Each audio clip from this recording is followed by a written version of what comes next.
नमस्कार दोस्तों, आपका स्वागत है आपके इस YouTube channel AK study point पर, जिसमें आज मैं आपको प्रश्नावली 4.2 का सेकंड पार्ट लेकर आया हूं। यदि इसका जो है पहला वाला पार्ट 4.2 का पहला पार्ट आपने नहीं देखा, सबसे पहले आप जाके उसको अच्छे से देख लीजिएगा, जिसमें मैंने आपको पहला क्वेश्चन और दूसरा क्वेश्चन करके दिखाया है। अब मैं आपको इसमें जो है तीसरा क्वेश्चन करके दिखाऊंगा, जिसमें क्या लिखा है, ऐसी दो संख्याएं ज्ञात कीजिए जिनका योग 27 हो और गुणनफल 182। मतलब हमें ऐसी दो संख्या बताना है जिसका योग 27 हो लेकिन उसका गुणनफल कितना हो, 182 हो। तो चलिएगा, ध्यान से देखिएगा आप जो है अच्छे से। तो यहाँ पर हम क्या लिखेंगे, मान लेते हैं,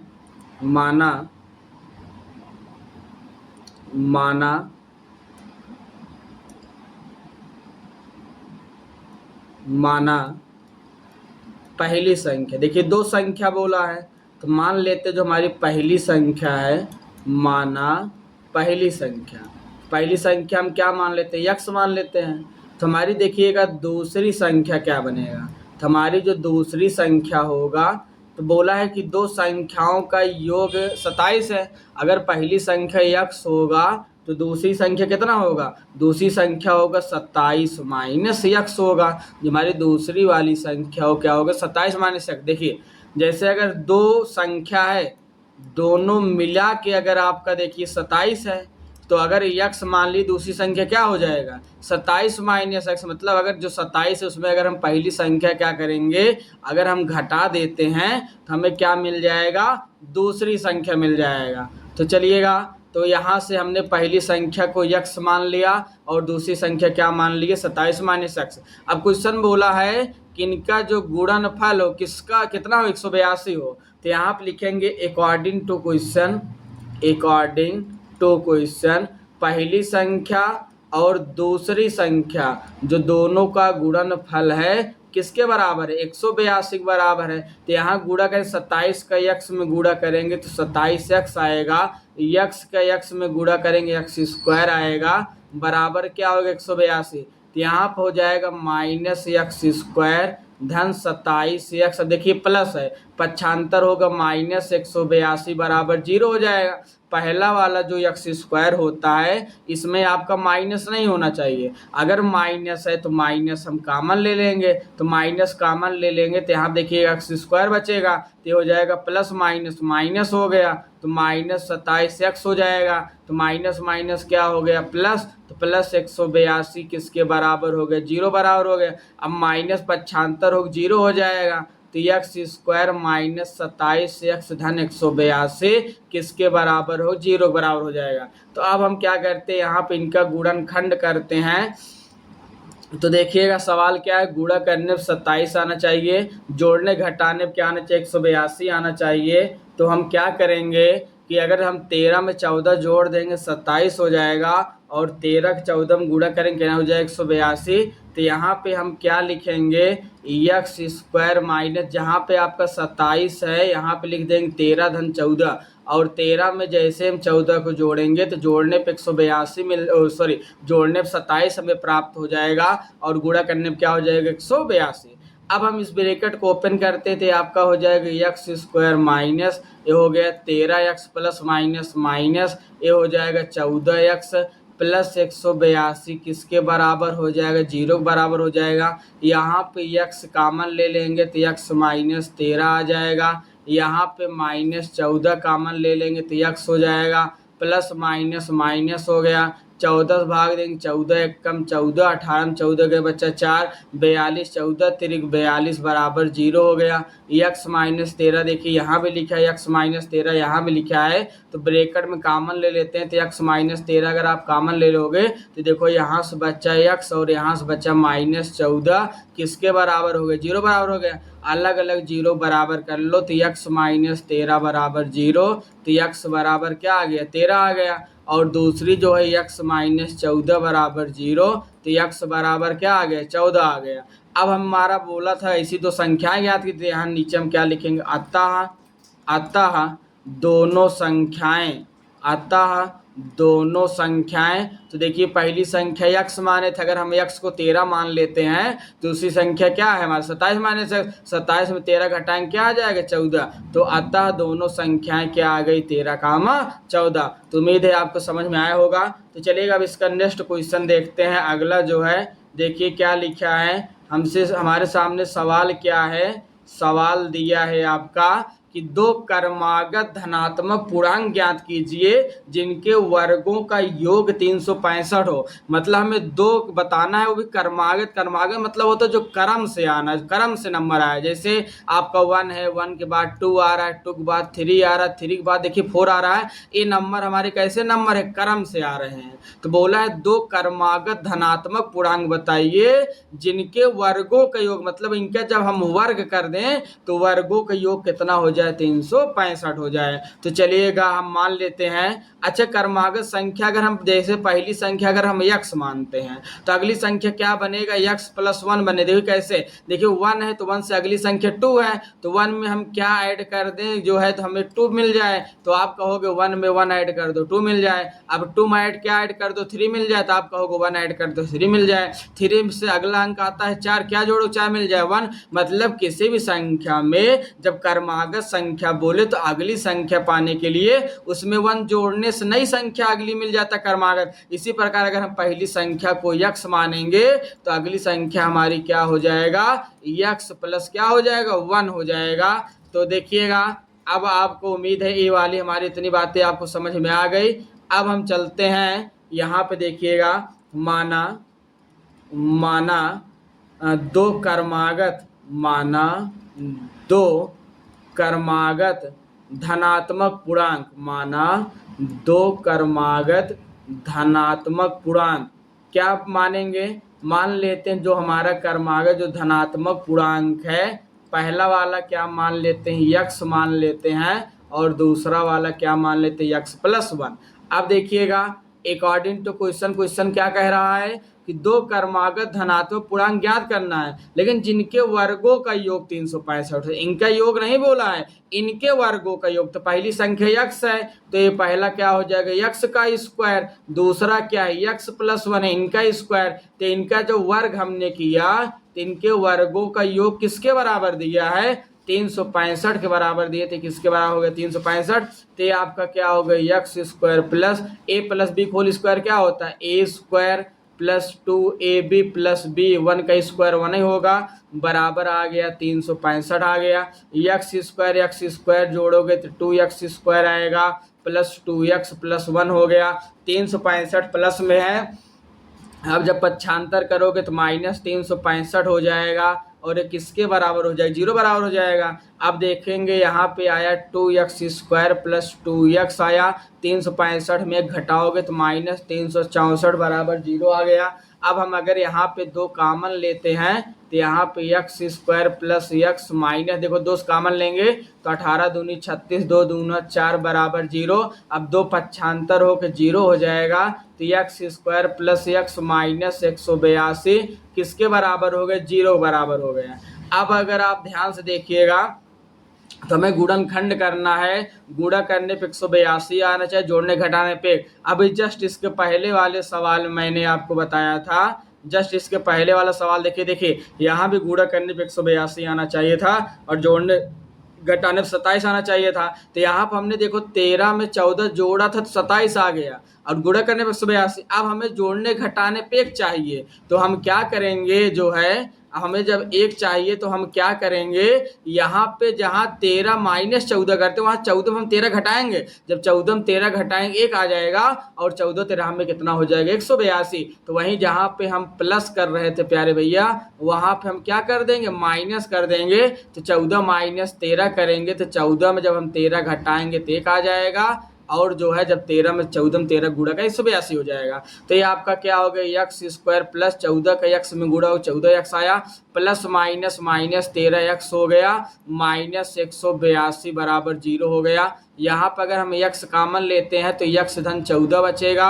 और यहाँ पर अगर हम माइनस 13 कामन लेते हैं देखिए x बचा माइनस माइनस क्या हो जाएगा प्लस 13 भाग दीजिए 13 कम 13 18 में 13 का कितना बचा 5 2 52 13 चौका 52 धन बराबर जीरो हो गया। देखो यक्स धन 14 यहाँ भी आया, यक्स धन 14 यहाँ भी आया। अगर ये ब्रेकन वैल्यू सेम आता है तो यहाँ से यह समझ में आता है गुणनखंड हमारा सही है। अगर ब्रेकन वैल्यू सेम नहीं आता है तो हमने गुणनखंड में गलती किया है। तो आपको अगर गुणनखंड अगर जो है ब्रेकन वैल्यू सेम न दिखे तो आप अपने सवाल को दोबारा चेक करिए, क्योंकि तब सवाल हमारा क्या हो जाएगा, गलत हो जाएगा। अब देखिए अलग अलग जीरो बराबर कर लेते हैं तो यक्स धन 14 बराबर जीरो हो जाएगा। तो यक्स बराबर क्या आ जाएगा, -14, जो कि अमान्य है, इंग्लिश में कहेंगे अनवैलिड है, इनवैलिड है। क्यों? क्योंकि देखो सवाल हमने माना क्या है, माना दो क्रमागत धनात्मक पूर्णांक माना है, लेकिन आया कैसे, ऋणात्मक आया। हम माने थे धनात्मक लेकिन आया ऋणात्मक, इसलिए हमारे अमान्य हो जाएगा। तो अगला देखिए यक्स -13 बराबर 0, तो यक्स बराबर हमारा कितना आ गया, 13 है। तो हमारा यक्स का वैल्यू देखिए धनात्मक है तो 13 हमारा हो जाएगा। हमसे बोला है दो धनात्मक दो क्रमागत, तो देखिए क्रमागत तो हम कैसे मिल जाएगा, यहाँ लिखेंगे अतः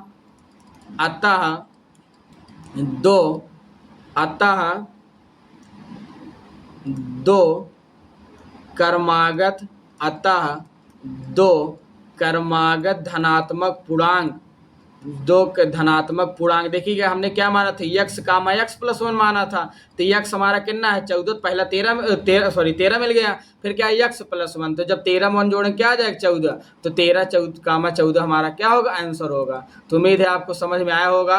तो चलते हैं अब इसका नेक्स्ट क्वेश्चन ध्यान देते हैं। नेक्स्ट क्वेश्चन क्या बोला है, नेक्स्ट क्वेश्चन यह बोला है कि एक समकोण त्रिभुज की ऊंचाई, मतलब अगर कोई समकोण त्रिभुज है उसकी जो ऊंचाई दिया है वो कितना दिया, उसके आधार से क्या बोला है 7 सेंटीमीटर क्या है, कम है। उसके जो आधार से 7 सेंटीमीटर कम है, और यदि इसका कर्ण जो है 13 सेंटीमीटर हो तो इसके जो है अन्य दो भुजाएं बताइए। तो चलते हैं जो है हम क्या करते हैं, एक समकोण त्रिभुज ले लेते हैं। कैसा त्रिभुज ले लेते हैं, समकोण त्रिभुज। तो चलते हैं हम जो है आपका समकोण त्रिभुज लेते हैं। तो हमारा जो समकोण त्रिभुज है,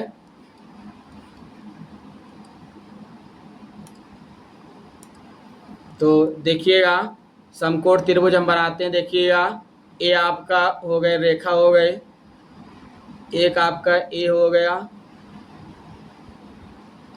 ए आपका तीसरा। तो देखिएगा हमने यहाँ पे क्या बनाया, समकोण त्रिभुज बना दिया। क्या बना दिया, समकोण त्रिभुज। ऐसा त्रिभुज जिसका एक कोण, ऐसा त्रिभुज जिसका एक कोण 90 अंश का हो, ऐसा त्रिभुज जिसका एक कोण कितने अंश का हो, 90 अंश का हो, उसे हम क्या कहते हैं, समकोण त्रिभुज कहते हैं।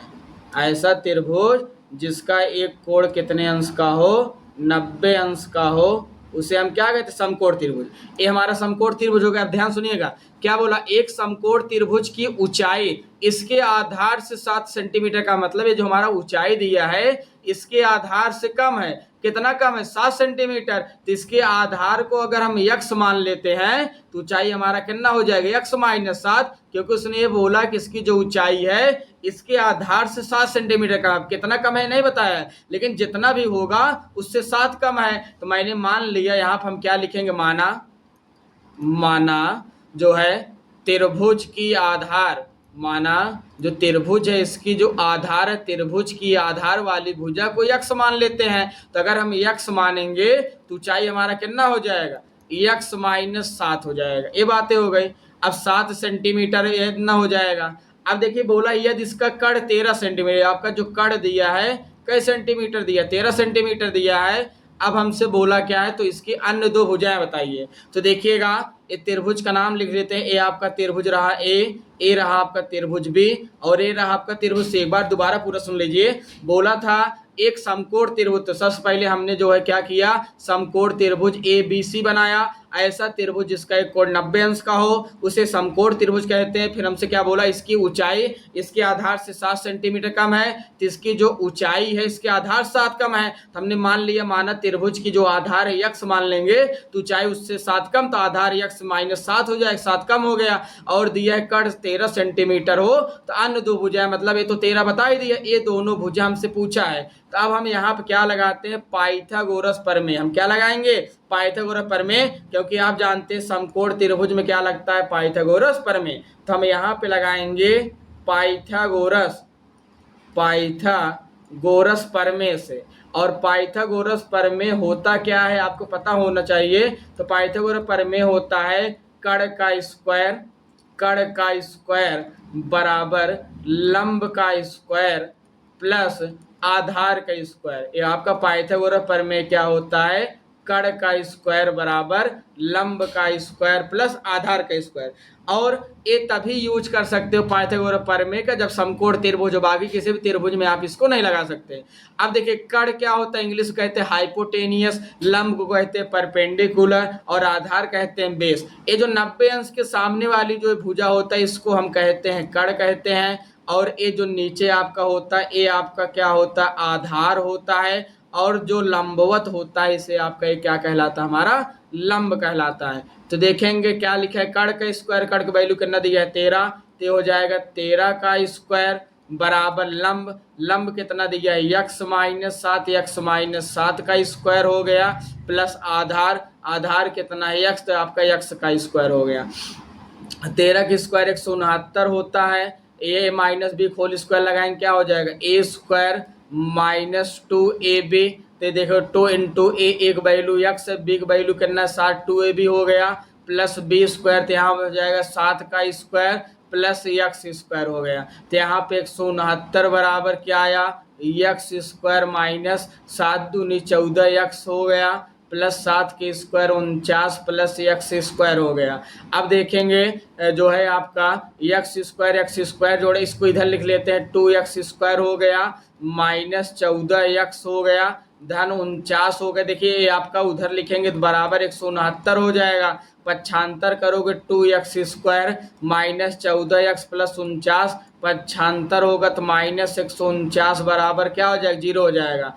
अब यहाँ से हमें क्या मिला, 2x square minus 14x minus 120 बराबर 0। देखो घटाएंगे 9 9 घटाएंगे 0 आएगा, 6 4 घटाएंगे 2, 120 हो गया। यहाँ पर अगर आप 2 कॉमन लेते हैं तो क्या मिलेगा, x स्क्वायर माइनस 7 दूनी 14 7x माइनस 6 दूनी 12 60 बराबर 0। 2 जब गुणा में भाग में जाएगा तो 0/2 हो जाएगा, और 0 में किसी भी संख्या से भाग दो तो वैल्यू क्या आता है, 0 आता है। तो यहाँ से जो हमें द्विघात समीकरण प्राप्त हुआ, क्या प्राप्त हुआ, x square minus 7x minus 60 बराबर 0। तो यहाँ तक आपको द्विघात समीकरण मिल गया। अब देखिएगा आप नेक्स्ट पेज देखते हैं तो यहाँ पे आपका जो है जो द्विघात समीकरण क्या आया था, द्विघात समीकरण आया था x square minus 7x minus 60 बराबर 0। अब इसका हम गुणनखंड कर लेते हैं। देखिए गुणा करने 60 आना चाहिए और जोड़ने घटाने 7 आना चाहिए। तो अगर हम 12 में 5 घटा देंगे 7 आ जाएगा, और 12 पंचे कितना हो जाएगा 60। तो यहाँ से x स्क्वायर माइनस 7 का स्थान लिख सकते हैं 12 माइनस 5। 12 में जब हम 5 घटाएंगे 7 आ जाएगा, और 12 पंचे क्या हो जाता है, 60 हो जाता है। तो यहाँ देखेंगे अब x स्क्वायर माइनस 12 का x में गुणा करोगे 12x आएगा, माइनस माइनस प्लस हो गया 5x माइनस 60 बराबर क्या हो गया, 0। तो यहाँ पे आप अगर x कॉमन लेते हैं तो x माइनस 12 बचेगा, यहाँ पे धन 5 कॉमन लेते हैं तो x देखिए प्लस माइनस माइनस हो गया, 5 से भाग दोगे तो 12 पंचे 60 बराबर 0। x माइनस 12 यहाँ भी है, x माइनस 12 यहाँ भी अगर आप कॉमन ले लेते हैं तो x माइनस 12 कॉमन लेंगे तो यहाँ क्या मिला x, और यहाँ क्या मिला 5 बराबर 0 हो गया। अलग अलग 0 बराबर कर दो, x माइनस 12 बराबर 0, तो x बराबर 12 हो जाएगा, और यहाँ पे x धन 5 बराबर 0, तो x बराबर क्या है, माइनस 5 आया, जो कि क्या होगा, अमान्य होगा। क्यों अमान्य होगा, क्योंकि क्या हमें बताना है, त्रिभुज की भुजा बताना है। भुजा एक प्रकार की दूरी होती है और दूरी कभी माइनस में नहीं होती, इसलिए अमान्य होगा। तो x आया 12, तो यहाँ पे हमने जो आधार माना था, हमने जो क्या माना था, आधार हमने x माना था, x कितना आ गया 12, तो 12 सेंटीमीटर हमारे आधार हो गए। ऊंचाई क्या थी हमारी, ऊंचाई हमारी x माइनस 7 थी, x वैल्यू 12 है, 12 माइनस 7, 12 में 7 घटाओ 5 आ जाएगा, 5 सेंटीमीटर। तो यहाँ से हमारा आंसर आ गया। हमसे पूछा था इस त्रिभुज की आधार और ऊंचाई बताइए, तो आधार आया 12 सेंटीमीटर, ऊंचाई आया 5 सेंटीमीटर। उम्मीद है आपको समझ में आया होगा। अब चलते हैं इसका नेक्स्ट क्वेश्चन, अच्छे से ध्यान से देखिएगा। इसका नेक्स्ट क्वेश्चन क्या है, बोला पहले क्वेश्चन अच्छे से पढ़ते हैं। बोला है एक कुटीर उद्योग एक दिन में कुछ बर्तनों का निर्माण करता है। मतलब कुटीर उद्योग मतलब वो क्या है, एक छोटा व्यापारी है और एक दिन में क्या करता है, कुछ बर्तन का निर्माण करने मतलब कुछ बर्तन बनाता है। फिर उसमें क्या बोला, एक विशेष दिन यह देखा गया कि प्रत्येक नग, नग मतलब होता है एक बर्तन, प्रत्येक नग की निर्माण लागत मूल्य में उस दिन के निर्माण किए गए बर्तनों की संख्या के, मतलब जो एक बर्तन का लागत मूल्य है, एक बर्तन बनाने में जितना रुपए खर्च हो रहा है, वो उस दिन जितना बर्तन बनाए, निर्माण किए गए बर्तनों की संख्या उसके बोला दुगने, दुगने मतलब दो गुना, उससे 3 अधिक थी। मतलब सवाल ये कहना चाह रहा है कि एक विशेष दिन यह देखा गया कि वह जो व्यापारी है वो एक दिन में जितना बर्तन बनाता है उसके दुगना से 3 अधिक रुपए कितने लग रहा है, किसमें लग रहा है, एक बर्तन बनाने में लग रहा है। तो क्या बोला, यदि उस दिन कुल निर्माण लागत में, मतलब उस दिन उसने जितना बर्तन बनाया कुल लागत मूल्य कितना रुपए, 90 रुपए थी, तो निर्मित बर्तनों की संख्या मतलब कितना बर्तन वो बनाए ये संख्या पूछा है। फिर बोला प्रत्येक नग की लागत मूल्य, नग मतलब एक, तो प्रत्येक बर्तन की लागत मूल्य बताइए। तो चलिएगा मान लेते हैं, मान लेते हैं जो है कि जो है माना माना कुल निर्मित, माना कुल निर्मित, माना कुल निर्मित बर्तनों की संख्या, कुल निर्मित बर्तनों की संख्या क्या मान लेते हैं, यक्स मान लेते हैं। मतलब उस दिन वो व्यक्ति जितना बर्तन बनाया उसकी संख्या क्या मान लेते हैं, यक्स मान लेते हैं। अब आप देखिएगा क्या बोला है, जो है कि एक विशेष दिन यह देखा गया कि प्रत्येक नग का निर्माण, यहाँ क्या लिखेंगे, एक बर्तन का लागत मूल्य, चाहे नग बोलो चाहे एक बर्तन बोलो, एक बर्तन का लागत मूल्य, मतलब एक बर्तन बनाने में कितने रुपए लग रहा है, लागत मूल्य। तो सवाल क्या बोला है कि निर्माण किए गए बर्तनों के 2 गुना, कई गुना बोला है, 2 गुना, दुगना मतलब 2x हो जाएगा। बोला है दुगना से 3 अधिक है, तो अधिक मतलब हो जाएगा प्लस, तो यहाँ पे एक बर्तन का जो निर्माण लागत मूल्य है कितना मिल जाएगा, 2x+1 मिल जाएगा, सॉरी 2x+3 मिल जाएगा। अब क्या वो लिखेंगे अकॉर्डिंग टू क्वेश्चन, मतलब प्रश्न क्या कह रहा है, प्रश्न यह कह रहा है कि उस दिन की कुल निर्माण लागत मूल्य 90 रुपए है। मतलब वह दिन भर में जितना बर्तन बनाया कुल 90 रुपये। तो मान लो जैसे मान लो कि वो आज 5 बर्तन बनाया और एक बर्तन लागत मूल्य मान लो 15 रुपए है, तो कुल कितना रुपए दिन भर में बनाया, 75। वैसे ही दिया है कि वो एक दिन भर में जितना बर्तन बनाया कुल लागत मूल्य 90 रुपए है, तो जितना बर्तन बनाया उसका बर्तन कितना बनाया, x, और एक बर्तन का लागत मूल्य है 2x+3। जब इनका गुणनफल करेंगे किसके बराबर हो जाएगा, 90। कैसे मिला कि एक मतलब कुल जितना बर्तन बनाया उसकी कीमत और जितना एक बर्तन कीमत, जब दोनों गुणा करो दिन भर में जितना बर्तन बनाया टोटल लागत मूल्य निकल जाएगा। तो यहाँ से आपका क्या है कि एक जो है टोटल क्या करें, हम गुणा कर देंगे, तो यहाँ पे आपका क्या हो जाएगा, गुणा हो जाएगा।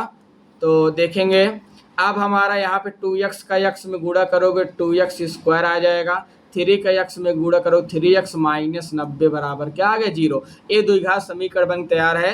अब क्या बोल रहा है, गुणा करने पर देखो 9 दूना पहले और आखिरी गुणा होता है, पहले और आखिरी क्या होता है, गुणा। तो 90 दूना 180, 2 ऐसी वैल्यू बताना है जिसको गुणा करने पे 180 आए लेकिन उसको जोड़ने घटाने 3 आए। तो हम क्या करते हैं, 15 में अगर 12 घटा देते हैं तो हमें क्या मिल जाता है, हमें 3 मिल जाता है, और 15 बार हमें 180 होता है। लेकिन अब आपके दिमाग में एक प्रश्न उठा होगा, सर जी हम कैसे जानेंगे कि 12 और 15 कैसे हमें प्राप्त हुआ। तो चलिएगा उसको मैं सिखा रहा हूँ अच्छे से, आप लोग क्या करिएगा, देखिएगा। तो चलिएगा ध्यान से देखिएगा।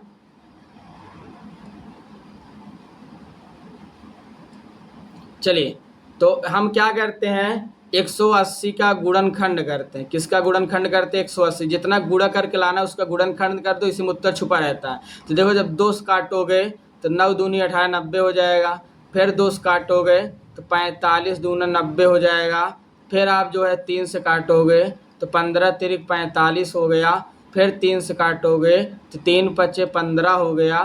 फिर 5 से काटोगे तो 5 एक कम क्या हो गया, 5। अब देखिए ऊपर 2 दूना 4, 4 तिया है 12, एक गुणा करने 12 आया, और नीचे देखिए 5 तिया 15, गुणा करने पे कितना आ रहा है 15। तो आपका ये आपका 12 मिला और ये आपका क्या मिला 15। तो अगर हम 15 में 12 घटा दें 3 मिल जाएगा और 15 बराबर हमें क्या हो जाएगा 180। तो उम्मीद है आपको समझ में आया होगा। चलिए गुणनखंड करते हैं। तो 2x² प्लस जहाँ 3 लिखा है यहाँ क्या लिखेंगे 15 माइनस 12 देखिए x है तो यहाँ पे x लिखेंगे -90 बराबर 0। तो ये आपका क्या हो गया 2x² प्लस 15 का x में गुणा करो 15x आएगा -12x आ गया -90 बराबर 0। अब देखिए यहाँ 2 और 15 में कुछ कॉमन नहीं होगा क्योंकि 2 एक सम संख्या लेकिन 15 एक विषम संख्या, नहीं कटेगा। x² और x में कौन कटेगा x, तो यहाँ पे मतलब x भाग हो जाएगा। तो यहाँ पे देखिएगा मिला क्या हमारा, तो हमें मिला जो है 2, यहाँ पे 2x बचा और यहाँ क्या बचा 15 बचा।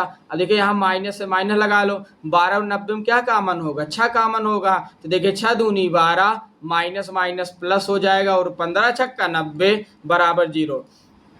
2x धन 15 यहाँ भी है, 2x धन 15 यहाँ भी है, तो हम कॉमन ले लेंगे और जब हम कॉमन लेंगे तो एक ब्रैकेट में क्या बच जाएगा 2x धन 15 बचेगा और दूसरे ब्रैकेट में क्या बचेगा x माइनस 6 बराबर 0 हो गया। तो यहाँ अलग अलग 0 बराबर कर देते हैं, 2x धन 15 बराबर 0 हो जाएगा। तो 2x बराबर -15 आ गया, तो x बराबर -15/2 आया, जो कि क्या है अमान्य है। क्यों? क्योंकि आपको पता है कि x क्या है बर्तनों की संख्या है और बर्तनों की संख्या कभी माइनस में नहीं हो सकते। अब x -6 बराबर 0 तो x बराबर क्या आया 6 आया। तो मतलब उस दिन जितना बर्तन बनाया गया बर्तनों की संख्या क्या है 6। तो यहाँ लिखेंगे अतः कुल निर्मित बर्तनों की संख्या, अतः कुल निर्मित बर्तनों की संख्या, कुल निर्मित बर्तनों की संख्या क्या मान लेंगे 6। तो यहाँ देखिए एक बर्तन की कीमत, एक बर्तन का लागत मूल, तो एक बर्तन का लागत मूल। अब देखिए एक बर्तन का लागत मूल्य क्या माने थे, माने से 2x प्लस 3, तो 2 गुणे x वैल्यू 6 धन 3, देखो 6 दूनी 12 12 3 15। तो ये जो है कुल बर्तनों की संख्या 6 आ गया और उस एक दिन कितना बर्तन बनाया 15। अब देखिए जब गुणा करो 15 छक्का 90, जो हमें 90 दिया था 90 आ गया। तो उम्मीद है आपको समझ में आया होगा। अब चलते हैं, आपका प्रश्नावली 4.2 क्या हो गया समाप्त हो गया। उम्मीद है आपको समझ में आया होगा। यदि आपको मेरा वीडियो अच्छा लगे तो इसे लाइक से सब्सक्राइब करिएगा। धन्यवाद।